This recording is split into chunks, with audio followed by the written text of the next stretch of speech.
بسم اللہ الرحمن الرحیم۔ قسط نمبر 12، یوسف علیہ السلام کا قصہ۔ جب زلیخا کا قصہ پوری مصر میں مشہور ہوا تو ہر بندے کی زبان پر یہ تھا کہ عزیز مصر کی بیوی زلیخا وہ بدکار ہے، بے حیا ہے۔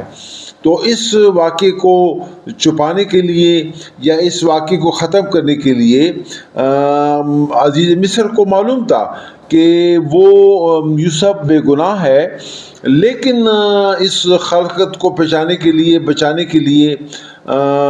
اس نے پھر یوسف کو قید خانے میں ڈال دیا۔ اب اس اتفاق سے اس کا یہ خیال تھا کہ کچھ عرصے بعد میں یوسف کو باہر نکال لوں گا تو زلیخا کا قصہ جو ہے وہ لوگ بھول جائیں گے۔ اس قید خانے میں اس کے ساتھ 2 بندے اور بھی شامل ہو گئے جن کا تعلق بھی شاہی خاندان سے تھا۔ اس میں ایک ساقی تھا، یعنی بادشاہ کو شراب پلانے والا، اور دوسرا شاہی دربار کا باورچی تھا۔ ان دونوں کو یہ ایک لالچ دی گئی تھی۔ کسی وجہ سے کچھ لوگ فرعون، جس کا نام اس وقت ریان بن الولید تھا، وہ اس سے لوگ خفا تھے، اور ان دونوں کو یہ لالچ دی گئی کہ اگر تم بادشاہ کے شراب میں زہر ملا دو تو ہم تمہیں مال دیں گے، اور دوسرے کو کہا کہ اگر تم بادشاہ کے کھانے میں زہر ملا دو تو تمہیں مال و دولت دیں گے۔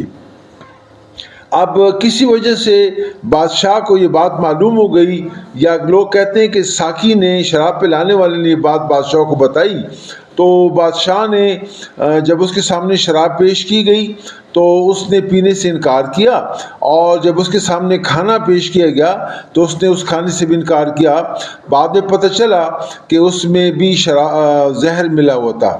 اب یوسف کے ساتھ یہ دونوں جو تھے یہ بھی شامل ہو گئے قید خانے میں، اور وہاں پہ اب جو ساقی تھا اس کا نام ابروہا ادویانہ تھا، اور دوسرا جو باورچی تھا اس کا نام تھا مخالب یا غالب تھا۔ تو اس کے بارے میں مختلف روایات ہیں، لیکن یہ دونوں نوجوان جو تھے یہ اس کے ساتھ جیل خانے میں تھے۔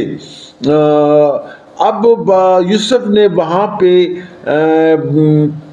تبلیغ کا کام شروع کیا، اور مطلب ہے کہ چونکہ وہ خدا کے پیغمبر تھے تو اس وجہ سے دعوت تبلیغ کے ساتھ ساتھ اس نے پھر عبادت، ریاضت، تقوی، طہارت، یہ تمام جو تھی، تو اس کی وجہ سے وہ پھر ایک بڑا وہاں پہ ایک ممتاز شخصیت بن گیا یوسف، اور لوگ اس کی قدر کرنے لگے اور اس کی احترام کرنے لگے۔